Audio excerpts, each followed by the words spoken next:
Գյուրջան Կասկադ, հասանելի բնակարաններ 65 ամիս մարման ժամկետով։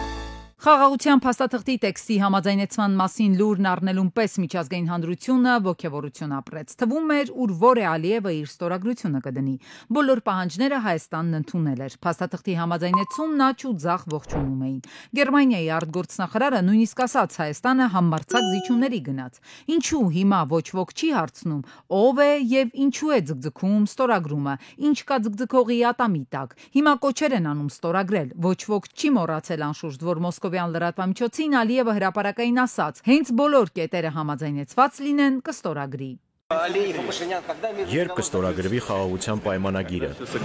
Երբ ամբողջը համաձայնեցվի։ Փաշինյան-Ալիև հանդիպմանը զուգահեռ Ադրբեջանը կրկնեց խաղաղության պայմանագրի ստորագրման նախապայմանները, Հայաստանի սահմանադրության փոփոխություն եւ ԵԱՀԿ Մինսկի խմբի լուծարում, այնպես որ հայկական կողմի լավ լուրի սպասելու հույսերն ըստ մասնագետների հոդս են ցնդում։ Սկզբանե ասել են, որ Ադրբեջանը չի ստորագրելու որևէ փաստաթուղթ 2-3 տարի առաջ, երբ գործընթացը նոր էր մեկնարկում, քանի որ այդ գործընթացի ժամանակ հայկական կողմը Ադրբեջանի շատ կարևոր խաղաքարտեր է վիճել, եւ Ադրբեջանը մաքսիմալ արդյունք ստանալով գործընթացից շահագրգռված է գործընթացի շարունակականությամբ, այլ ոչ թե դա ինչ-որ հանգույցային կետի հասցնելով, այսինքն շահագրգռված է, որպեսզի հետագա զիջումներ կորզի հայկական կողմից։ Ու մինչև Ալբանիայում Փաշինյանն ու Ալիևը սկզբում ոտքի վրա, ապա արդեն նստած զրուցում էին այդ ընթացքում Ադրբեջանի արտգործնախարարության ներկայացուցիչը նաև Հայաստանի զինանշաններ թիրախավորել։ Նույնիսկ զինանշանը, որը հիշատակվում է Հայաստանի սահմանադրության 21-րդ հոդվածում, արտացոլում է հարևանների նկատմամբ Հայաստանի տարածքային պահանջները։ Արարատ Միրզոյանն էր Հաջիզադեի աչքը ծակել։ Մասնագետները չեն շտապում ենթադրել, որ հիմա էլ զինանշանի հարցը նախապայմանի սեղանին կդնեն, բայց նաև ադրբեջանցի կոնֆլիկտաբանն է պնդում։ Նա ամեն ինչ անելու է, որ ձգձգի ստորագրումը։ Ալիևը չի ստորագրելու։ Նա հիմա էյֆորիայի մեջ ընկած ձգտում է Հայաստանից պոկել առավելագույնը։ Ամեն պատրվակ պատճառ վերջնագիր կդնի սեղանին, որ ձգձգի, չստորագրի։ Ընթացս ամեն օր Բաքվի մեդիան ռազմական ագրեսիայի շունչն է տարածում, իշխանական պատգամավորները ուղիղ են խոստանում վերացնել Հայաստանը։ Հայաստանը կվերանա քարտեզից, եթե չկատարի Ադրբեջանի պահանջները։ Հայաստանը ցուցադրաբար չի կատարում իր պարտականությունները։ Բայց հայ ու ադրբեջանցի մասնագետները համարում են, որ Ալիևյան այս կլանը հիմա ընդամենը վախի մթնոլորտն է պահում, ագրեսիայով է սպառնում։ Համարում են, որ հիմա լայնածավալ էսկալացիայի էլ չի գնա։ Կշարունակի անկանոն կրակոցներով ահաբեկել սահմանին։ Խոշորամասշտաբ էսկալացիայի կգնա։ Ես այս պայդրությամբ չեմ տեսնում միջազգային որևէ կոնսենսուս դրա շուրջ։ Ադրբեջանը այս տարվա մարտ եւ ապրիլ ամիսներին ինտենսիվ տարածում էր ապատեղեկատվական հաղորդագրություններ, միևնույն ժամանակ տրամադրություններ ստուգելու նպատակով եւ հասկանալի դարձավ Ադրբեջանի համար, որ այս պահին միջազգային իրավիճակը թույլ չի տալիս իրեն գնալ լայնամասշտաբ գործողությունների։ Հայաստանի ներքաղաքական կյանքին էլ փորձում է ձեռքը հասցնել, ասում է մասնագետ, առաջիկա համապետական ընտրություններին ընդառաջ փորձելու է տեղեկատվական տերորով, քարոզչական պատերազմով գրոհել հայկական պետականության վրա, որովհետև սրտում ահռելի վախ կա, որ անընդհատ է բարձրաձայնում։ Արդյոք կվերադառնան ռևանշիստները։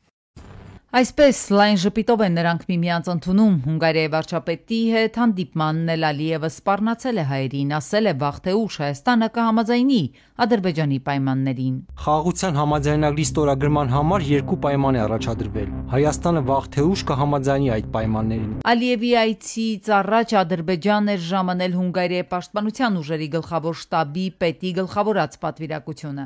եւ տեղեկություն եղավ, որ նրանք այցելել են Բաքվի ռազմական կառույցներ, նաև հատուկ ջոկատայինների ստորաբաժանումներից մեկը։ Հունգարիան ու Ադրբեջանը ռազմավարական գործընկերության պայմանագիր են ստորագրել դեռևս 2014-ին։ Սա այն երկիրն է, որ ժամանակին հայ սպային կացնահարած Սաֆարովին արտահանձնեց Բաքվին, այնինչ նա դատարանի որոշումով ցմահ պատիժը Բուդապեշտում պիտի կրեր։ Չուշացավ հետաքննական տեղեկությունը, որ Սաֆարովը հենց այնպես Ադրբեջան չգնաց։ Բաքվից Բուդապեշտին $7 միլիոն հենց նույն ընկերությունն է եղել, որ $2.9 միլիոն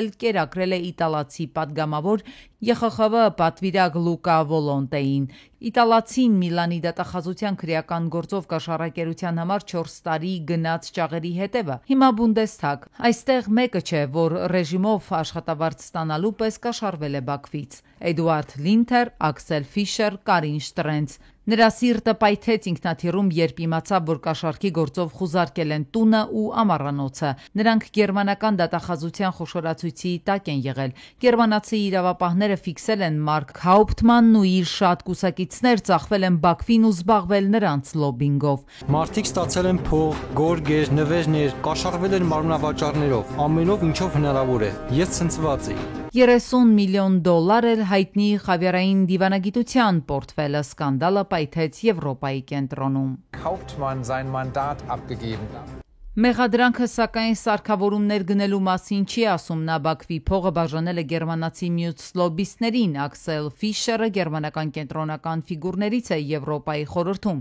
Գերմանական պատվիրակության ղեկավարն էր, որ Հայաստանի հարցով համազեկուցող է եղել։ Ինչ է կարել 4 միլիոնը։ Շատ հնչեղ է, բայց գրասենյակ ենք վարձել, սարքավորումներ գնել։ Մյունխենի դատավարության ընթացքում սակայն 80-ամյա քաղաքական գործիչը բնավ խղճի մասին չի խոսել։ Պատմել է, խոստովանել, որ Ալիևի վարչակազմից կաշառք է վերցրել։ Գերմանիայի Բունդեսթագի նախկին падգամավորը Մյունխենում տեղի ունեցած դատավարության ընթացքում խոստովանել է, որ Ալիևի վարչակազմից կաշառք է վերցրել։ Ձեր խիղճը մաքուր է։ Այո, իհարկե։ Պատմել է, որ Ադրբեջանի կառավարությունը վճարել է իրեն, ձևակերպել է, թե իր կարծիքով նման լոբինգը գործնականում ամենուրեք է։ Մինչդեռ դատարանը կորոշի Լինթների ու նրա ճակերտավոր գործընկերների ճակատագիրը, ԵԽԽՎ-ն արգելել է նրանց մուտքը։ Եվրոպայի խորհուրդ ոտք չեն դնի։ Իլհամ Ալիևը ուղերձ է հղել Թուրքիայում կազմակերպված այսպես կոչված արևմտյան Ադրբեջանի բնակչությանը վերաբերող համաժողովի մասնակիցներին։ Ըստ նրա, այդ հարցը չի վերանա Ադրբեջանի օրակարգից, քանի դեռ տեղի չի ունեցել արևմտյան ադրբեջանցիների վերադարձը, եւ այդ ցանկությունը չի նշանակում տարածքային պահանջներ Հայաստանի նկատմամբ։ Ուզում եմ մասնավորապես ընդգծել, որ արևմտյան ադրբեջանցիների վերադարձի ցանկությունը չի նշանակում տարածքային պահանջ Հայաստանի նկատմամբ եւ Հայաստանը պետք է ձեռնպահ մնա այդ ցանկությունն այս տեքստով ներկայացնելուց։ Այդ հարցը չի հանվի Ադրբեջանի օրակարգից, քանի դեռ չի իրականացվել վերադարձը։ Անշուշտ անվտանգության երաշխիքներ պետք է տրամադրվեն նաև իրենց հայրենիք վերադարձող արևմտյան ադրբեջանցիներին, ասել է Ալիևը ուղերձում։ Հայաստանի արտաքին գործերի նախարարության մամուլի խոսնականի Բադալյանն անդրադարձել է Ադրբեջանի նախագահ Ալիևի կողմից հերթական անգամ հնչեցված այսպես կոչված արևմտյան Ադրբեջան կեղծ խոսույթին։ ԱԳՆ մամուլի խոսնակը նշել է, Հայաստանի Հանրապետության տարածքում արևմտյան Ադրբեջան չկա, արևմտյան Ադրբեջանն Ադրբեջանի Հանրապետության արևմտյան շրջաններն են։ Հիշեցնենք, որ հայկական կողմը նախկինում էլ բազմիցս արձագանքել է Ադրբեջանի այս խոսույթին, շեշտելով, որ ադրբեջանական կողմի նման հայտարարությունները դիտվում են որպես տարածքային պահանջ Հայաստանի Հանրապետության նկատմամբ։ Հայաստանի եւ Ադրբեջանի միջև զինված հակամարտության իրական ռիսկը պահպանվում է եւ Ամերիկան փորձում է կանխել այն։ Այս մասին հայտարարել է ԱՄՆ պետքարտուղար Մարկո Ռուբիոն։ Մեր հիմնական նպատակն է փորձել խաղաղություն ապահովել Ադրբեջանի եւ Հայաստանի միջև, ասել է նա Կոնգրեսի ներկայացուցիչների պալատի արտաքին հարաբերությունների հանձնաժողովի լսումների ժամանակ։ ԱՄՆ նախագահ Դոնալդ Թրամփը եւ Ռուսաստանի նախագահ Վլադիմիր Պուտինը հեռախոսով զրուցել են ավելի քան 2 ժամ։ Պուտինը զրույցը գնահատել է որպես բովանդակալից, անկեղծ եւ շատ օգտակար։ Քննարկման հիմնական թեման եղել է ռուս-ուկրաինական հակամարտության կարգավորումը։ Թրամփը հայտարարել է, որ Ռուսաստանն ու Ուկրաինան պատրաստվում են անմիջապես սկսել բանակցություններ կրակի դադարեցման եւ պատերազմի ամբողջական ավարտի շուրջ։ Նա նշել է, որ պայմանները կհամաձայնեցվեն հենց երկու երկրների միջև։ Զրույցից հետո Թրամփը կապ է հաստատել Ուկրաինայի, Եվրամիության, Ֆրանսիայի, Գերմանիայի, Իտալիայի, Ֆինլանդիայի ղեկավարների եւ Հռոմի պապի հետ, ով հետաքրքրություն է հայտնել բանակցությունները Վատիկանում հյուրընկալելու հարցում։ Միացյալ Նահանգների նախագահ Թրամփը պատժամիջոցների կողմնակից չէ, նա նախընտրում է պայմանավորվել ըստ էության, ասել է Ռուսաստանի նախագահի օգնական Յուրի Ուշակովը։ Պուտինի հետ հեռախոսազրույցում Թրամփը նշել է, որ Սենատում սկզբունքորեն պատրաստ են նոր պատժամիջոցների մասին օրինագիծը, բայց ինքը կողմ է ոչ թե պատժամիջոցներին, այլ պայմանավորվածությունների ձեռքբերմանը, նշել է Ուշակովը։ Նրա խոսքերով նախագահները մանրամասն խոսել են երկու երկրի հարաբերությունների ապագայի մասին։ Իտալիայի վարչապետը հայտարարել է, որ Հռոմի Պապ Լեո 14-րդն իր հետ հեռախոսազրույցի ընթացքում հաստատել է իր պատրաստակամությունը Վատիկանում հյուրընկալելու Ռուսաստանի եւ Ուկրաինայի միջև բանակցությունների հաջորդ փուլը, փորձելով վերջ դնել կողմերի միջև պատերազմին։ Ստանալով սրբազան հոր Վատիկանում կողմերի միջև հաջորդ բանակցությունները հյուրընկալելու պատրաստակամության հաստատումը, վարչապետը խորին երախտագիտություն է հայտնել Հռոմի Լեո 14-րդ Պապին խաղաղությանը նրա անդադար հանձնառության համար, ասել է վարչապետը։ Ռուսաստանի անվտանգության խորհրդի փոխնախագահ Դմիտրի Մեդվեդևն այն համոզմանն է, որ Ուկրաինայում ներկապահին չկան խաղաղության պայմանագիր կնքելու լիազորված անձինք եւ սա է խնդիրը։ Մինչ այդ էլ Ռուսաստանի հետ Ուկրաինայի կողմից փաստաթղթերի ստորագրման մասին էր խոսել Դմիտրի Պեսկովը։ Նա նույնպես հայտարարել էր, որ ռուսական եւ ուկրաինական պատվիրակությունների միջև փաստաթղթեր ստորագրելիս Ռուսաստանի համար գլխավորը Ուկրաինայից ստորագրողի թեկնածությունն է։ Վրաստանն արգելել է Ռուսաստանի եւ Բելարուսի քաղաքացիներին ավտոմեքենաների եւ հատուկ տեխնիկայի վերաարտահանումը։ Այս մասին հաղորդվում է հղում անելով Վրաստանի ներքին գործերի նախարարության ծառայությունների գործակալությանը, որն իրականացնում է մեքենաների գրանցումը։ Սահմանափակումները մտել են ուժի մեջ մայիսի 15-ից։ Հայկական կոնյակը Վրաստանի ցամաքով այդպես էլ Ռուսաստան չի հասնում։ Վրացիները բեռները գեզի խիստ վտանգավոր ապրանքների տեղափոխման տերմինալում են շարունակում պահել։ Կոնյակագործներն առայժմ խնդրի լուծումը հենց նրանցից են պահանջում։ Կրկին Վրաստանի դեսպանատան առջև են հավաքվել բեռնափոխադրողների հետ ու վեր պարզել պաստառները։ Արդարություն հայկական կոնյակի համար։ Մենք ուրիշ ճանապարհ չունենք, մեր ճանապարհը անցնում է Վրաստանով, հանդիսանում են տարանցիկ երկիր մեր համար։ Մենք հայտնեցին, որ 5 մեքենաների փորձարկությունները անցել է եւ միանգամից բաց թողեցին։ Եթե մենք նայում ենք որակի կողմից, այդ ամեն ինչը, ասենք դա որակի հետ կապված խնդիր էլ չի, որովհետեւ այդ նույն մեքենաները նույն տեսականին անընդհատ գնալու փուլում են։ Ու այդ եթե ստուգել են, անցել է, եթե որակական։ Թե այդ տարբերությունը հենց կոնկրետ դրվում ընտրած գործարաններում ամեն անգամ ավելանում են գործարանները։ Նախորդ հավաքի ընթացքում Վրաստանի դեսպանն անձամբ ընդունեց նրանց, խոստացավ պաշտոնական արձագանքի համար դիմել Թբիլիսիին։ Շարվաշիձեն դիմել է, բայց այսօր դեսպանատուն մտած ակտիվիստին ըստ նրա ոչ մի կոնկրետ բան չի փոխանցել հյուպատոսը։ Ասացին գնացեք դատի տվեք։ Վրաստանում վրացիներին դատի տվեք։ Տնտեսվարողներն այնուամենայնիվ չեն մտնի դատական, իրենց ձևակերպմամբ քաշքշոցի մեջ հիմնավորում են, այդպես էլ ավելի երկար ժամանակ կպահանջի խնդրի լուծումը։ Հյուպատոսի պատասխանից չբավարարված ակտիվիստները որոշեցին փակել դեսպանատան մերձակա ավտոճանապարհը, բայց 5 րոպե չանցած բացեցին։ Չենք ընդհատել այդ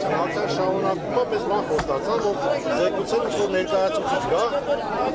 սովա կառավարությունից։ Կառավարությունից որևէ մեկն այդպես էլ չեկավ, ցուցարարները կրկին դեսպանատնից հանդիպում պահանջեցին, բայց երկրորդ անգամ արդեն նրանց չընդունեցին։ Բողոքավորները որոշեցին իրենց ոտքով գնալ կառավարություն։ Էկոնոմիկայի նախարարն ի դեպ ազգային ժողովում վերջին հարց ու պատասխանի ժամանակ ասել էր. «Մեջբերում խնդիրը Հայաստանի կառավարության մեջ չէ», ու մինչև ցուցարարները միասնիկյան պողոտա էին հասնում, գործադիրից արձագանքեցին։ Զբաղվում են խնդրով, հնարավորինս շուտ կփորձեն լուծման հասնել։ Լոռու մարզում մայիսի 16-ին սպանություն է տեղի ունեցել։ Կլինիկական մահախտորոշմամբ քաղաքացիական մեքենայով Լոռու մարզի Ծաղկաբեր գյուղի 29-ամյա բնակչին Արսեն Կիրակոսյանին են տեղափոխել Սպիտակ բժշկական կենտրոն։ Հիվանդանոց են ժամանել ոստիկանության քրեական ոստիկանության գլխավոր վարչության Լոռու մարզի քրեական վարչության պետ Խորեն Բարխոյանը, համայնքային ոստիկանության Սպիտակի բաժնի պետ Մալաքյանը եւ բարեկային ծառայության Լոռու մարզի գումարտակի բարեկները գումարտակի հրամանատար Կարեն Կուրեղյանի գլխավորությամբ։ Ոստիկաններն ու քննիչները արագ բացահայտել են ծանր հանցագործությունը։ Պարզվել է նաև, որ դեպքը տեղի է ունեցել Սպիտակ Գյումրի ճանապարհի Մեծ Պարնի Կաթնաջուր գյուղերի Խաչմերուկին հարակից հանդամասում։ Իսկ երիտասարդին հիվանդանոց է տեղափոխել Լոռու մարզի Ծաղկաբեր գյուղի 25-ամյա բնակիչ Ֆունզիկ Թումասյանը օփելով։ Հանցագործությունը բացահայտված է։ Կան կասկածյալներ, այս պահին հենց կասկածյալները քննիչին դեպքի վայրում պատմում են դեպքի հանգամանքները, իսկ մահացածի մարմնի վրա եղել է բազմաթիվ սուր կտրող ծակող առարկայի հարվածի հետքեր, նաև բռունցքներով, այդպես էին ասում։ Ոստիկանության բարեկային ծառայության Լոռու մարզի գումարտակի 2-րդ վաշտի առաջին դասակի բարեկներն են սահմանազատել տարածքը նախաքննության շահերից ելնելով, այլ մանրամասներ չեն հրապարակվում։